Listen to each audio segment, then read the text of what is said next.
എനിക്ക് ചെമ്മീൻ തോരൻ ഭയങ്കര ഇഷ്ടമാണ്. ഈ തേങ്ങയൊക്കെ ചിരവിയിട്ട നല്ല ചെമ്മീൻ തോരൻ നിങ്ങൾ കഴിച്ചിട്ടുണ്ടോ? ഇല്ലെങ്കിൽ ഇതാ ഞാൻ പറഞ്ഞുതരാം കേട്ടോ എങ്ങനെ ഉണ്ടാക്കാമെന്ന്. ആദ്യം തന്നെ സവാള എടുക്കുക. സവാള നീളത്തിലരിഞ്ഞത്, അതുപോലെ തന്നെ തക്കാളി, പച്ചമുളക്, ഇത്രയും സാധനങ്ങൾ നീളത്തിൽ അരിഞ്ഞത് എടുത്ത് വയ്ക്കുക. നമ്മൾ ആദ്യം സാധനങ്ങളൊക്കെ എടുത്ത് വെച്ചാൽ പിന്നെ പെട്ടെന്ന് തൊട്ട് നമുക്ക് ഉണ്ടാക്കാമല്ലോ. പിന്നെ ഇതാ അരമണിക്കൂർ മുന്നേ ഉപ്പും മഞ്ഞൾപ്പൊടിയും മുളകും ഇട്ട് നല്ലപോലെ മിക്സ് ചെയ്ത് വെച്ച ചെമ്മീനും എടുത്ത് വെച്ചിട്ടുണ്ട്. ഒരു പാത്രത്തിൽ നമ്മൾ ചട്ടിയിലാണ് ഉണ്ടാക്കുന്നത്. ചട്ടിയിൽ എണ്ണയിട്ട് അത് എണ്ണ ചൂടാകുമ്പോഴത്തേക്കും കടുകിട്ട് പൊട്ടി കഴിയുമ്പോഴത്തേക്കും ചതച്ച വെളുത്തുള്ളി ഇഞ്ചി ഇടുക. അരിയല്ല ചെയ്തത്, ജസ്റ്റ് ഒന്ന് ചതയ്ക്കുക. നമ്മൾ അമ്മിക്കല്ലൊക്കെ ഉണ്ടല്ലോ അത് വെച്ചൊരു കുത്തു കൊടുത്താൽ മതി.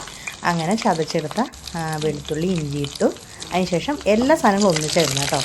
സവാള, പിന്നെ തക്കാളി, പച്ചമുളക്, ഇത്രയും സാധനങ്ങൾ ഒന്നിച്ചിടുന്നത്. ഒന്ന് വെറുതെ ഒരു 2-3 തവണ ഒന്നിങ്ങനെ ഇളക്കിയതിന് ശേഷം അതിനകത്തോട്ടേക്ക് നമുക്ക് നമ്മുടെ പൊടികളൊക്കെ ആഡ് ചെയ്യാം. ആദ്യം തന്നെ ഉപ്പ്, പിന്നെ മഞ്ഞൾപ്പൊടി, മുളക് പൊടി, പിന്നെ ഇച്ചിരി കുരുമുളക് പൊടി. കുരുമുളക് പൊടിന് പ്രത്യേക ഒരു ടേസ്റ്റ് ആവും കേട്ടോ ഈ സാധനത്തിന്. അപ്പോൾ ഇച്ചിരി കുരുമുളക് പൊടിയും കൂടി ഇടാം. ഒരുപാടൊന്നും ഇടണ്ട, ഇച്ചിരി ഇട്ടാൽ മതി കേട്ടോ. എന്നിട്ട് അത് നന്നായിട്ട് വഴറ്റുക.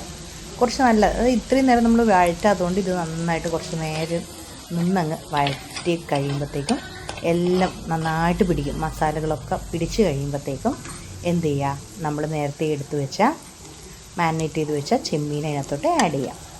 ചെമ്മീൻ ആഡ് ചെയ്ത് കഴിഞ്ഞിട്ട് ഒന്നും കൂടെ നന്നായിട്ട് ഇളക്കി എന്നിട്ട് എന്ത് ചെയ്യുക, മൂടി വയ്ക്കുക. വെള്ളമൊന്നും ചേർക്കണ്ട, മൂടി വയ്ക്കുക. ഇതാ മൂടി വെച്ച് കഴിഞ്ഞതാണിത്. ഇത് നമ്മുടെ ചെമ്മീനൊക്കെ കുറച്ച് വെന്തിട്ടുണ്ട്. അപ്പോഴത്തേക്ക് എന്ത് ചെയ്യുക, വെള്ളമൊക്കെ കുഞ്ഞു കുഞ്ഞായിട്ട് ഇറങ്ങി വരുന്നുണ്ട്. നമുക്ക് ഇത്ര വെള്ളം പോരാ, ഇച്ചിരിയും കൂടെ വെള്ളത്തിൽ ഇത് വേവണം എന്നുണ്ടെങ്കിൽ കുറച്ച് വെള്ളം ആഡ് ചെയ്യുക. ഞങ്ങൾ ഇച്ചിരി കൂടെ വെള്ളം ആഡ് ചെയ്തിട്ടുണ്ട്. കാര്യം ഒന്നും കൂടെ ഒന്ന് വേവട്ടെ എന്ന് ഓർത്തിട്ടാണ് ഇച്ചിരി കൂടെ വെള്ളം ഒഴിച്ചത്. എന്നിട്ട് കുറച്ചും കൂടെ നന്നായിട്ട് വേവിക്കാൻ വെക്കാം. പിന്നെ തേങ്ങ ചെരുക. അധികമൊന്നുമില്ല, നമ്മൾ ഇച്ചിരി ചെമ്മീൻ തോരനെ ഉണ്ടാക്കിയിട്ടുള്ളൂ. അതുകൊണ്ട് ഒരു അരമുറി തേങ്ങയുടെ പകുതി, അതിൽ അത്ര മാത്രമേ തേങ്ങ ചിരവി എടുത്തിട്ടുള്ളൂ. അത് ഈ വറ്റിയ വെള്ളമൊക്കെ ഒഴിച്ച് ഇത് വറ്റി കഴിയുമ്പോഴത്തേക്ക് അതിനകത്തോട്ടേക്ക് ഈ ചിരവിയ തേങ്ങ ഇടുക. നന്നായിട്ട് മിക്സ് ചെയ്യുക. നമ്മുടെ ചെമ്മീൻ തോരൻ റെഡി ആയിട്ടുണ്ട് കേട്ടോ. ഭയങ്കര ടേസ്റ്റാണ് ഇത് കഴിക്കാൻ വേണ്ടിയിട്ട്. ഭയങ്കര എളുപ്പമാണ് ഉണ്ടാക്കാൻ വേണ്ടിയിട്ട്. എനിക്ക് തോന്നുന്നത് പൊതുവെ ഇങ്ങനെയൊന്നും ആരും ഉണ്ടാക്കുന്നത് ഞാൻ കണ്ടിട്ടില്ല കേട്ടോ. വീട്ടിലമ്മ പണ്ടേ ഇതാണ് ഉണ്ടാക്കാറുള്ളത്.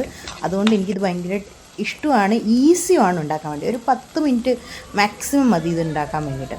അപ്പോൾ ഇതുവരെ ഉണ്ടാക്കാത്തവരൊന്ന് ട്രൈ ചെയ്ത് നോക്കൂ. നമുക്കിത് ചോറിൻ്റെ കൂടെയും അതുപോലെ തന്നെ പുട്ടിൻ്റെ കൂടെ, ദോശയുടെ കൂടെ ഒക്കെ കഴിക്കാം. അപ്പോൾ ഒന്ന് ട്രൈ ചെയ്തിട്ട് എന്നോട് അഭിപ്രായം പറയണേ.